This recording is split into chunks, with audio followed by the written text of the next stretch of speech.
Hello বন্ধুরা, কীরকম আছেন সবাই? আশা করি সবাই ভালোই আছেন। কথা হলো কি, আমরা কদিন ধরে জিমে যাচ্ছি, কেননা আমাদের শরীরে বিভিন্ন ধরনের বেমার আজারগুলো হয় একমাত্র আমরা কোনো কাজ কাম না করার জন্য। ওই জন্যে আমরা কয়েকজন বন্ধু মিলিয়ে আজ কয়েক সপ্তাহ ধরে জিমে যাচ্ছি নিজের বডি ফিটনেস ঠিক রাখবার জন্য।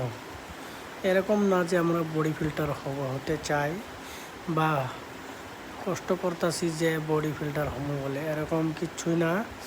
আমরা শুধুমাত্র নিজের ফিটনেস স্লিম ফিগারের জন্য জিমে যাচ্ছি এবং সব বন্ধু মিলে জিম করছি। আশা করি সবাইকে ভিডিওটা ভালো লাগবে। আমার চ্যানেলটা সাবস্ক্রাইব করে দেবেন।